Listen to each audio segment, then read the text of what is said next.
My phone rang at 5:46 in the morning. My brother did not say hello. "Don't come to the hospital," Gavin said. "Mom specifically asked us not to call you." Then my sister-in-law laughed in the background. She finally remembered who her real family is. I never answered. I was already standing outside Mom's ICU room. Through the glass, she saw me and lifted one trembling hand. Then the nurse beside me whispered, "Your mother has been asking for you since midnight." That was when I realized Gavin was not protecting Mom from me. He was making sure I could not hear what she had been trying to say. "My name is Mallory Hayes. I'm 39. And for years, my older brother Gavin called himself the responsible child because he lived closer to our mother. But distance never meant I stopped showing up. I called Mom every evening, arranged her appointments, sent groceries, and visited whenever she needed me. What I did not realize was that Gavin had been telling everyone a different story, one where I was absent, unstable, and no longer wanted. By the time Mom reached the ICU, he had already decided he would speak for her. At 1:12 that morning, Mom's neighbor Arthur texted me, "Ambulance just took Evelyn. Gavin told me not to call you." I did not ask questions. I grabbed my coat, keys, and drove straight toward the hospital. Gavin never contacted me. That felt wrong immediately. He usually announced every small thing he did for Mom, as though caregiving required an audience. But during a real emergency, he wanted me completely uninformed. That was my first warning. When I reached the ICU, the receptionist said Gavin was listed as Mom's only family contact. I showed my identification and explained I was her daughter. She checked the screen again, then asked, "Were you expecting your mother not to want visitors?" I said no. A nurse named Carmen reviewed Mom's admission notes. One sentence had been entered beneath family concerns. "Patient becomes emotionally distressed around daughter Mallory." I had not even seen Mom that night. Gavin had written my role before I arrived. Carmen did not accuse anyone. She only asked when I had last spoken to Mom. "Yesterday afternoon," I said. She sounded normal. Then Carmen glanced toward the ICU room and replied, "She has mentioned your name several times since midnight." At 5:46 my phone rang. Gavin did not say hello. "Don't drive to the hospital," he said. "Mom asked us not to call you." Brooke laughed behind him. She finally remembered who her real family is. I turned on the speaker but remained silent. Carmen heard every word. Through the ICU glass, Mom opened her eyes, saw me standing there, and lifted one trembling hand. She was not frightened by my presence. She was reaching for me. Carmen ended the call by opening Mom's door. "You may have 5 minutes," she said. Inside, Mom gripped my fingers and asked, "Why didn't you come when I called?" I told her I had never received a call. Her expression changed. Mom said Gavin had taken her phone 2 days earlier. He told her it was confusing her and promised he would contact me himself. Then footsteps approached outside the room. Mom pulled me closer and whispered something too softly for me to understand. Carmen leaned down to hear her. Whatever Mom said made the nurse straighten immediately and reach for her chart. Then Gavin appeared in the doorway and froze when he saw me. Subscribe to Before She Spoke Stories, because Mom's whisper was about to expose why he needed me gone. Welcome to Before She Spoke Stories, where family lies, quiet betrayal, and hidden motives always come to light. Subscribe and turn on notifications, because sometimes the truth begins with the one person everyone tried to silence. Gavin froze in the ICU doorway. Then he recovered quickly. "What is she doing here?" he asked Carmen. He did not greet Mom or ask how she felt. His first concern was why I had reached her. He stepped toward the bed and said, "Mom's confused. She doesn't know who she's asking for." Mom tightened her grip around my hand. Carmen replied calmly. She identified Mallory by name before Mallory entered the room. Gavin changed his explanation immediately. He said he had only kept me away because I made Mom emotional. Then he asked Carmen to remove me. Carmen looked at Mom instead. Evelyn shook her head and whispered, "She stays." Brooke arrived carrying 2 coffees and wearing the same smile I had heard through the phone. She looked at me beside Mom's bed and said, "Some people really don't understand boundaries."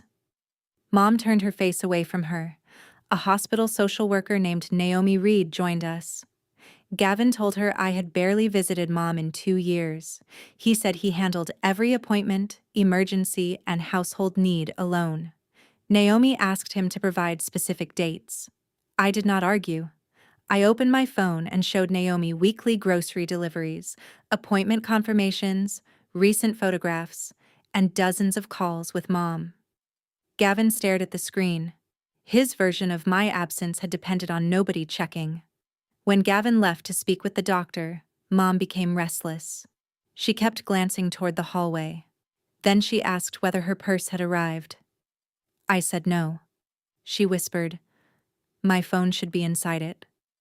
Arthur brought the purse 20 minutes later. The phone was missing. Gavin claimed Mom had misplaced it before the ambulance arrived. Arthur looked directly at Carmen and said, "I watched Gavin put it inside his jacket." Near the vending machines, Brooke cornered me. "You should be grateful Gavin handled the house before everything became complicated," she snapped. I asked, "Handled what?" Her face changed. She had mentioned the house before anyone else had. When I returned to the ICU, Carmen finally explained why Mom's whisper had alarmed her.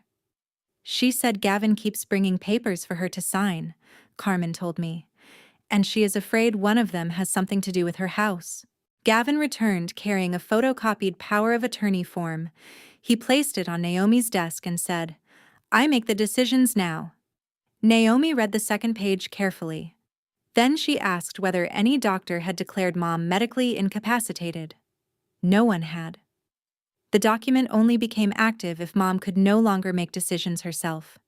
Gavin had been using a future authority as though it already belonged to him. Naomi added that contradiction to her notes. Gavin insisted Mom was confused and demanded a formal assessment. He sounded confident, almost relieved. I realized he believed exhaustion would look like incompetence, but Mom answered the doctor's first questions clearly. That was when his confidence began slipping. Mom correctly named the hospital, the date, her medications, and the neighbor who called the ambulance. Then the doctor asked who had taken her phone. She looked directly at Gavin and said, "My son did. He did not ask permission." While the doctor completed the assessment, I discovered a private family group chat. Gavin had told everyone Mom was confused, I was unstable, and the hospital had asked him to keep me away. None of those things were true. Several relatives had replied with sympathy for Gavin. One called him the only child willing to carry the burden. He had not merely blocked my access. He had built an audience that would defend him before I ever knew I was accused. I called Mom's longtime attorney, Claire Sutton. She arrived before noon and asked to speak with Evelyn privately. When Gavin objected, Claire said, "Your mother is competent. She chooses who enters the room." For once, he had to wait outside. Claire later told me Gavin had contacted her weeks earlier. He wanted to know how quickly Mom's house could be sold if she entered assisted living. Claire refused to discuss it without Evelyn. Gavin had already been planning beyond the hospital. Brooke's earlier comment finally made sense. Their home equity application had recently been denied, and money was tight. They wanted temporary access to Mom's house while arranging their own finances. But temporary control has a way of becoming permanent. Then Naomi asked whether Gavin had directly claimed Mom rejected me. I opened the recording from 5:46 a.m. Naomi played the 5:46 recording inside Mom's room. Gavin's voice said she did not want me there. Then Brooke laughed about real family. Mom closed her eyes. When she opened them, she was crying. "I never said that," Mom whispered. She looked at Gavin and asked, "Why would you use my name to hurt your sister?" He said I made her emotional. Mom answered, "You created the emotion," then blamed her for it. Gavin insisted he had carried the family alone for years. He said I received Mom's affection while he handled every difficult responsibility. For the first time, his anger sounded less like concern and more like resentment. Then Mom remembered the papers clearly. Gavin had called them hospital and insurance forms. One document gave him permission to manage repairs, contractors, and temporary occupancy at her house. Claire immediately asked to see the original. The document was not medical paperwork. It was a broad property management authorization. If Mom had signed it, Gavin could have controlled access to her home, hired vendors, and handled certain property decisions without consulting me. She had refused the final page. But that was not the biggest surprise. Naomi opened Mom's discharge planning notes. Gavin had already told hospital staff that Mom could not safely return home and would need assisted living. No doctor had recommended that. Under Family Housing Plan, Gavin had written that he and Brooke would temporarily occupy Mom's house to maintain it. He had been preparing to move in before anyone knew whether Mom would even remain hospitalized. Brooke's vending machine comment suddenly made perfect sense. Arthur called while Claire was reading the notes. A realtor had arrived at Mom's house that morning asking to complete a preliminary market assessment. Gavin had scheduled the appointment 2 days before Mom's cardiac episode. The emergency had only accelerated his plan. Gavin claimed he was preparing for every possibility. Mom stared at him and said, "You planned where I would live, who could visit me, and what would happen to my house, without asking me once." His responsible son performance finally collapsed.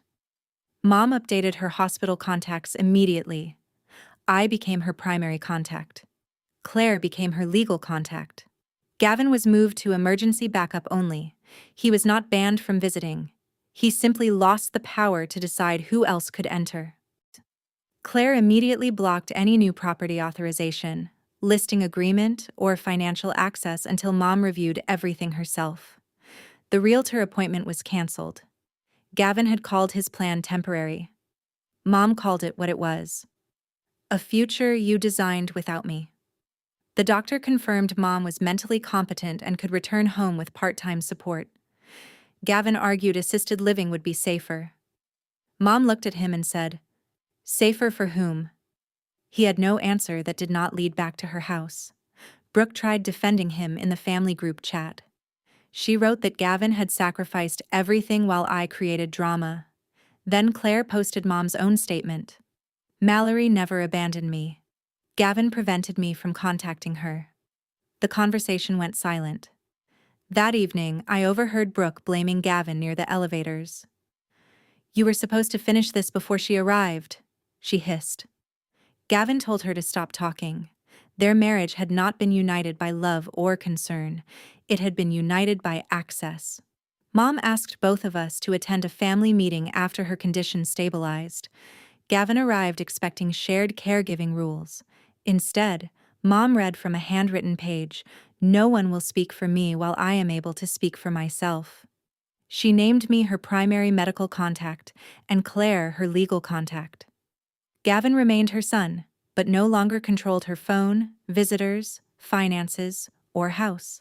Then Mom looked at him and said, "Love does not require ownership." Gavin accused me of humiliating him. I answered, "I did not tell everyone what you did. Mom did." He said the call was private. "You thought it was private," I replied, "because you believed I had no witness." Several months later, Mom returned home with part-time support. Her phone stayed openly on the kitchen table. No one checked it, removed it, or decided whom she could call. Brooke stopped visiting once the house was no longer available. Gavin began therapy after Mom made future closeness conditional on accountability. He visited only when invited. One afternoon, Gavin arrived while I was already sitting with Mom. He hesitated in the doorway. Mom pointed toward 2 empty chairs and said, "There is room for both of you. Sit." The hospital gave her back her health. The truth gave her back her voice.